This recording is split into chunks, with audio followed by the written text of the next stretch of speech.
Right, ready. I'll find this thing right.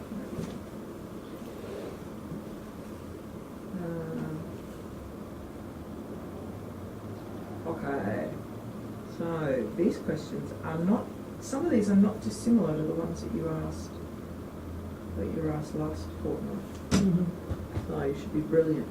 Okay, so these are the ones for assessment 1. So give me at least 6 differences between a paediatric and an adult airway. Airway. Their mouth is different in that their mouth is smaller, their tongue is bigger, Mm-hmm. they often have loose teeth or teeth of very different sizes. Mm-hmm. Their larynx is different, it's more anterior, Mm-hmm. and it's higher, and it is narrowest at the cricoid ring. Their epiglottis is big and floppy. Their trachea, by proportion, is shorter, and it's much softer, so it's easier to compress it. The cartilage rings are softer. Lovely. So that's it. That's easily 6. Okay. So that first case was a case of croup. Mm-hmm. What is croup? Croup is a viral illness Mm-hmm. that most children get sometime between 6 months old and 3 or 4 years of age. Mm-hmm. And it's characterised by barking cough, usually worse at night. It usually runs its course between 2 and 5 days, with kind of day 2, 3 being the worst. And in most cases, they don't need any treatment. If the barking cough becomes stridorous, they need management, so the emergency management for a stridor at rest is 5 milligrams nebbed adrenaline, but it doesn't cure the problem, it just gives them a little bit of temporary relief. Steroids are the treatment, prednisolone I think would be the normal treatment, or high flow if they're very unwell and need to be admitted. Okay, do you know which virus is responsible? Or VS. Can't remember what it stands for. Most common. There's a couple. Most common. That's okay. What is the pharmacology of adrenaline? Adrenaline is a alpha and beta agonist. So it has, what was the question? Pharmacology. Pharmacology, yeah. So it acts on alpha receptors, which cause peripheral vasoconstriction, and the beta receptors cause, so that improves perfusion, so that's why it's given in these kind of situations. The beta agonist action causes bronchodilation and inotropic and chronotropic effects on the myocardium. So the heart rate increases, the force of contraction increases, peripheral vessels contract, cardiac and cerebral vessels dilate to get more flow. Okay. So thinking back to this little 3-year-old, Mm-hmm. you can't ask that question because I didn't tell you, so that's fine. But still thinking about that one, what are some of the complications of direct laryngoscopy and intubation? Well, just any, not even that one, just any direct laryngoscopy and intubation. There is a chance of trauma to the lips, teeth, tongue, mouth, larynx that can cause swelling and more obstruction or more airway problems. It can cause laryngospasm, where the vocal cords close and intubation from the laryngoscopy. The irritation of it causes laryngospasm. It can induce vomiting. It can cause vagal nerve stimulation, which will decrease their heart rate, make them bradycardic, and it can increase intracranial pressure. During an intubation attempt, you get that view. What grade do you think that is? That's a grade 3 view. You can see tongue on top. You can see what's probably the back end of the epiglottis hanging down over the glottis. You can see the arytenoids at the bottom, so that's what makes it a grade 3 view. If you could see any of the glottis at all, or any of the chords, then it would be like a 2 or a 2B. And if you couldn't see any of the posterior structures, then it would be 4. So that's all the questions for the first sim. The second sim, this looks just like the question from last fortnight. Can you discuss paramedics' legislative responsibility when managing a paediatric patient with suspected abuse or neglect? Under the Ambulance Act, where we have to treat them, the child needs to be treated and transported to hospital for further care, even if the injuries don't require hospital treatment, if there's a suspicion of neglect. And the Child Protection Act, we don't have an obligation to report our suspicions of neglect, but under that act we're protected if we do. All right. Ambulance Service Act says that we can take any reasonable measure to protect persons from dangers in an emergency situation. So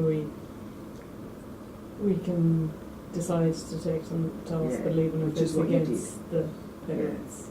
Which is what you did. You did a good job. I liked how you did it. How you got rid of me. Hope you got tased. Yeah, no, my group didn't do that. So, can you give me, let's say, at least 4, if not 5, potential clinical markers of a non-accidental injury? The initial story not being in line with the child's development or with the likelihood of what would have happened. So like a 6-month-old standing on the table. 6-month-old should not be able to stand, so they shouldn't be standing on a table. The story then changing, different people giving different accounts of story that isn't consistent.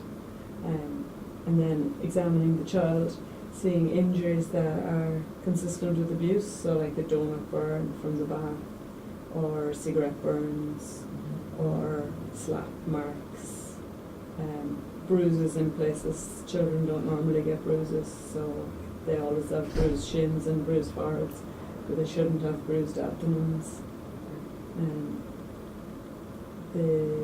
So that's injuries you're looking for, the type of injuries, so burns, particularly like cigarette burns, injuries that are different ages, so yellow bruises and blue bruises and black bruises, all at different stages of development, that aren't consistent with the story. Where was I going next? But injuries more severe than matches the parents' reaction, so the parents being very unconcerned, looking, so either that the injury is very severe and the parents are unconcerned looking, or that the injury happened quite a long time ago and they should have been much more concerned up until now. And then the child's reaction to the parents, so if they're not seeking comfort from their mother, or if they cower from their parents, or look anxious about how their parents are going to react. Okay, that's good. All right. This is last week's question as well. In recent years, QAS has altered its calculation of estimated paediatric weight. This question has 2 parts. Why did we change the way we worked out paediatric weights? The new formula is more accurate for Western children, and it's based on a number of studies that have happened in recent years. So the new formula matches normal child development for Western children better than the old one. we were very much underestimating weight beforehand. Is that a problem? Not always, but sometimes in terms of pain management and that kind of thing, we were underdosing to the point of being ineffective. Okay. And what is your understanding of the evidence that we have to support the paediatric weight calculation we're using? My understanding is it's based on big numbers of children who were brought to hospital. The studies were done just by weighing the children. So they got a huge number of children, and they've looked at that through the centiles. So they're matching our weight calculation with around the 50th centile. So most people are either at that weight or bigger, and that's where it came from. And that is for Western children, so it's not particularly accurate for Asian children who can be smaller, or like Islander children and that kind of thing who could be much bigger. Okay.